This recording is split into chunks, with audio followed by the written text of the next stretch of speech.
In this case study, I discuss how a Saturn in Capricorn talisman resulted in helping me crack through layers of depression and issues with my self-worth I've had my entire life, and helped give me valuable perspective on my spiritual path and goals in life. I thought about sprinkling extra secrets throughout this video, much like I did the last one, though I think I'm going to decide to give them all up front right now, and then if anything else arises later, we will do that. But mostly because this talisman is the nature of Saturn. Saturn is one of the great malefic planets. If you're watching this, you probably know this. If not, Mars and Saturn are the two malefic planets. These are the planets that are causing suffering. And Saturn is the one that causes great suffering. So far as to say that I'd almost recommend or say that the most average individual who is thinking of participating in astrological magic or planetary magic and isn't interested in going very deep, isn't interested in seeing it all through to the end of wherever it is, look into figuring out if you can just ignore the malefic planets, if you can just ignore Mars. Certainly if it turns out that your ascendant, your Lagna sign, is ruled by one of these planets, you're in a different situation, and they're less malefic towards you, and in fact are great protectors. So this is something else to maybe consider. But outside of that, I think it takes a very special individual to be brave enough, insane enough, courageous enough to want to work into these very areas of life. Because sometimes once you see the depth of suffering that is available for people to go through, there's no unseeing, there's no unexperiencing. And not just for oneself, for other people, for animals, for plants, for the world. It can be very, very heavy. It can be very heavy. And not everyone needs to jump into that. Not everyone needs to be making their life so focused on this. And if you are choosing to focus your life so heavily on this, especially when you don't need to, it can just be too much. It can be too much. For me, my reasons why I've gone ahead and performed this magic, engaged with Saturn, why I've made multiple rounds of Saturn talismans, both in Capricorn and Aquarius. I think even maybe my third or fourth talisman I ever made from the electional batches was a Saturn and Capricorn talisman, which is quite great. I still have it to this day. I really quite love it. But all that was done with an understanding of, I'd even call it a perspective of something I like to call the doctrine of unity. My practice of astrological magic has always leaned into this perspective that you can read in some of these classical texts, which say that the various dispositions and themes of the planetary spheres are simply a reflection of the divine continuity of the universe, of all existence. And that when we make a talisman, we are tapping into some of the most pure divine expression possible in our world. And from that perspective, I think I've always thought, well, then who am I to shy away? To say, oh no, this isn't for me. No. I deny the opportunity to bathe in the purest expression of this energy, of this realm of existence, of the universe. I'll defy this knowledge. That has never been my perspective. I think I've always known that there was a tremendous amount of knowledge to be learned, not from just the study, but from the experience of this magic and the experience of this practice. What happens? Very, very early, like the first chapter of Picatrix, the sage also talks to us about this, that the stars want us to learn this, and that by earnestly engaging in the practice, the secrets will be revealed, the knowledge will be revealed. And yes, in an esoteric sense, because as we engage with these deeper levels of relation with the planets and the spirits, of course we learn new things all the time. But just to be someone who does this, there is a certain emergent wisdom and a certain emergent way of looking at life and experiencing of life that I think also emerges. Just in the same way if you've met someone who's been a fisherman their entire life, or a stonemason their entire life, or a doctor. It colors the way that they see the world, that they see problems, solve them, express knowledge. If you were to sit each of them down and to ask them to write a poem about their profession, or to write a poem about the rising of the morning sun, it would all be different. It would all have this different quality infused with their life experience.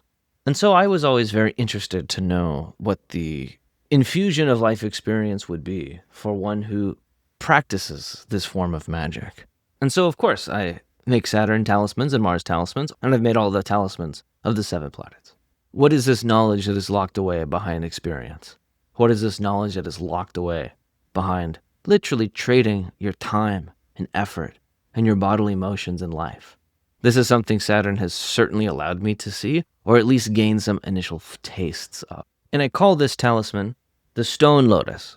Here, Saturn and Capricorn, 2 different stones I used. Very, very difficult to see the engravings. For any of you who have never engraved sapphire and ruby, it's a very unique experience. How hard the stone. You'll hear and you'll read, oh yes, corundum is one of the hardest stones in existence, next to diamond.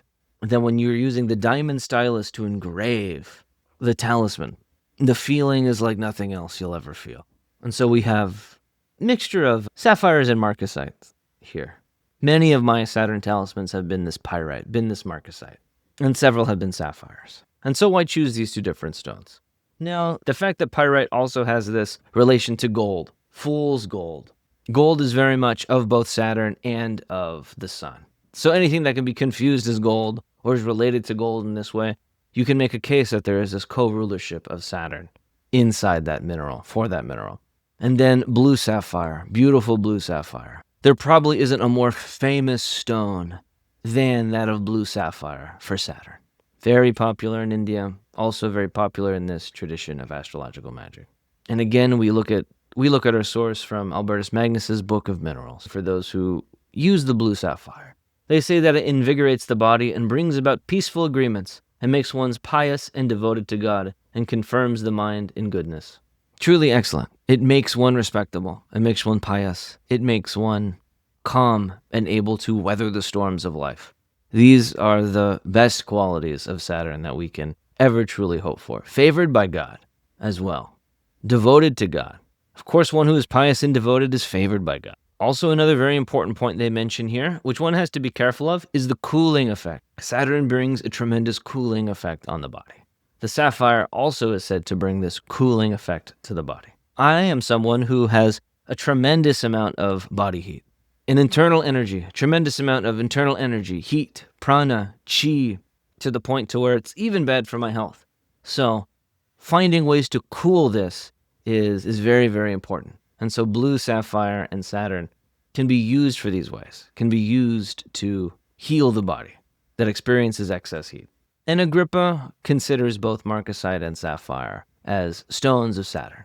The golden marcasite, it specifies. Once again, I had to search around very, very far around all my lapidary sources to find golden marcasite. Many people have pyrite, but not everyone has golden pyrite, golden marcasite. And you can see there's different veins inside the stone that give this golden quality, that have this golden essence to it. Also very challenging to find. Sapphire, small enough and cheap enough. And then what incense did I use? I used frankincense. Again, as we look to Agrippa, to Saturn are appropriated perfumes, all odoriferous roots as pepperwood root, etc., and the frankincense tree. So indeed, frankincense is an absolutely lovely incense for Saturn. It pleases the spirits, and it has these co-rulership signification. For those who've watched other videos, you've seen frankincense has been used for a lot of the various talismans. Frankincense is listed as akin to many of the different planets. How is this possible? Well, they have these co-rulerships. And so the fact that I'm using an incense that has these various co-rulerships together, what am I promoting? What's being promoted? Harmony. Harmony is being promoted. I am calling in spirits. I am promoting a sense of harmony, not division. Because there's plenty of other incenses of Saturn that I could use, and it would create the opposite effect. There's also plenty of stinking, vile, disgusting roots, garbage I could be using to suffumigate the talisman. This would create a talisman of a very deleterious effect, very malefic effect. That is not the goal for my life. That's not the goal for an individual's life. Now, what is the sigil that I use? Planetary intelligence of Saturn. We can find this from Agrippa as well. And I ask the spirit to grant fortitude, stabilize the mind against sorrow, temper and grant worthwhile desires as an elixir to life's bitterness. So asking help to aid in one's mental health, to aid in my mental health. Again, these series of talismans, and this one in particular, was made around COVID-19 times, pandemic, very trying times. I had many, many teachers that I was learning from I didn't know I'd ever sit with them again and learn their knowledge and learn their wisdom. I had certain teachers in my life get horribly sick, horribly ill, thought they were going to die. No guarantee that they would turn out okay. There's probably no higher love and respect I have for most people than those are my teachers and the people I've really connected with over the years who love knowledge and certain kinds of knowledge as much as I do. And as I was told a long time ago, this is also one of my biggest issues because knowledge, in fact, is quite infinite and the human life is quite finite. So hard to find happiness if your goal is to obtain something that literally has no bounds to it. So I always remember this as well. And this was the Orphic hymn of Saturn that was used from Thomas Taylor. Down the bottom, it does say to Jupiter, but that is incorrect. This is indeed to Saturn. You can read it here. O mighty Saturn, various speech. This was very much to Saturn. Now let us look at the election. Now this, depending on what people think, could either be a very powerful, very positive election or a very terrible one. I, in fact, thought it would be quite excellent, and it proved it to be so for my life. So it is Saturn hour. Saturn is in domicile in Capricorn and applies to domiciled Venus in Libra. Also applies to Venus, and Venus is not just domiciled, but also in the sign of Saturn's exaltation. So one does have to wonder which aspect there also plays a part.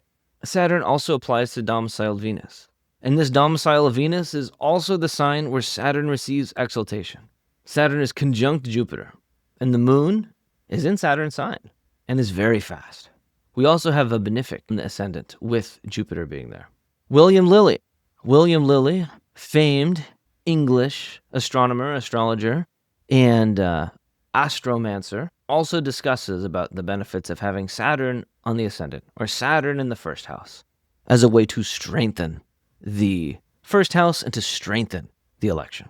Cons for us to consider is that this moon is in detriment. Though, how much does it really matter? Really, to the degree that we never really want the moon to be afflicted, and of course not in detriment. Yes, it's in a cadent house as well, being in the 12th. It's in the sign of the main significator of the talisman, which I think has to do something to remedy this. I think it's also worth saying, as a con, is that this Jupiter-Saturn conjunction is significant and a signification of the COVID-19 pandemic. No one's going to say that's a good thing. No one is going to say. Truly terrible. An immense amount of tragedy unfolded. And so I think it's perfectly reasonable for someone to say, yes, based off of these rules in the book, it does seem you can be making a talisman at this. Yes, there's all these pros. There's a very limited amount of cons, but why would you make this? Clearly, it's not producing a good result. I think this is completely fair. However, a talisman is not a normal moment of time. This is also very clear.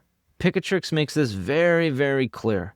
In the construction of the talisman, it talks about all the layers of materials, talks about the image. It's not just talking about the quality of time. It is not just suggesting that the quality of time is the most important part. If you haven't read the books, if you haven't read the sources, read them. If you haven't made the talismans, make them. Yes, I know it's scary. That's why I've made them for you, and I get to tell you about what happened as a data point. So then the only thing you have to do is reread and see if you have a new set of understanding. And maybe that will be enough courage for you to actually make a talisman, perform the magic, do something with this knowledge. And even if you're unwilling to do something, maybe you should study something else. Maybe you'll get the results in life from something else you focus on. And even that too is excellent wisdom. One final thing I'll say here is someone would look at this election and say, oh, but that sun is on the midheaven, sun in Scorpio. Do we really want that on the election? Do we really want that on the midheaven? Or how about Mars in Aries in the second house? Oh, do we really want that in the election? People will imagine all kinds of terrible, horrible things that it will do. And I'll say to them, why do you think that moment of time will be affecting the talisman? Tell me the mechanism. Why do you think it will be affecting it more than everything else? Why do you think it'll be affecting it to an equal degree your main significator will? No one can tell me. No one tells me.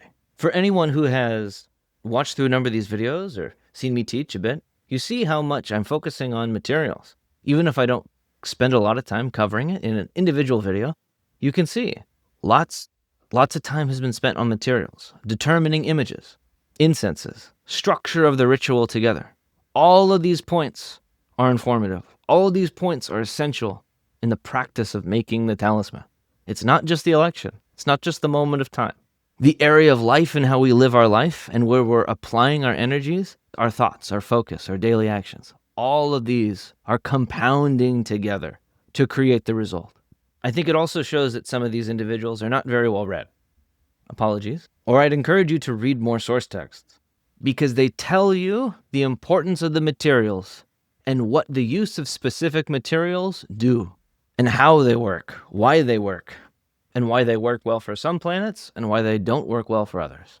And if you understand that principle, the idea of just because a planet is in a particular house or is angular or is part of an election, that's not the main significator, goes down in priority significantly. Now, let us take a look. Take us look at the subject. Who is going to be using this? Me, once again. Let's talk about the peculiarities in my chart that, by no doubt, are influencing some of the level of this talisman. Sidereally, Mahapurusha Saturn, meaning Saturn in its own sign in my sidereal chart. It may sound like a good thing, but I think the jury is out. Saturn rules an area of life in charge of much joy. And what joy can Saturn truly give somebody? In my tropical chart, Saturn is neutral. Neutral sign. Perfectly fine. Peregrine dignity, safe. Safe by all means of using the talisman. Outside of it just being Saturn. And then, of course, I've been deeply into Buddhism at this point. Plenty of rituals, plenty of mantra, plenty of practice is also getting mixed into this. And I have many, many other talismans. And though particularly at this moment of the pandemic, very, very sad. Very, very just crushed, ultimately crushed in the ways that I was talking about before. So what was the result? So I'd asked Saturn for assistance with navigating the pandemic woes, uncertainty, and also the responsibilities I was gaining in my spiritual practices and my spiritual traditions, the singing traditions that I had.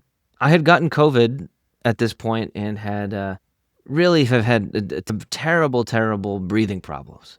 Gosh, terrible lung issues. And as a singer, my voice was something that, really was, a sense of pride, a source of potential livelihood, a source of my real contribution to my community. And it was really devastating, the ideas that it could just never return to where it was or be gone forever. And this was also a huge point of contention. And so there is a significant level of understanding that had to come together with both the preciousness of life, the preciousness of skill and ability, and just that stark reality that time and age will erode these things, regardless of it's through illness, like what I was directly experiencing, or just through time and old age.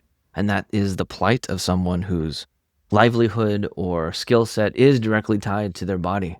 As one gets older, one is less skilled or one has less fine control. But even our minds aren't guaranteed to last right up until old age. And it takes a certain level of austerity or courage or exception or acceptance just to sit and commit to one's life of mastering those kinds of skills and practicing those things, even though it's just destined to rot away.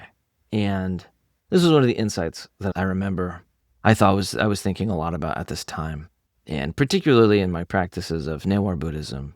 It was also a time where I got to learn more about the Siddhacharya tradition, or the great meditational masters of Nepal from the Nepalese tradition, and as well as studying the other Mahasiddha traditions, the Siddha traditions of India and Tibet and Bhutan.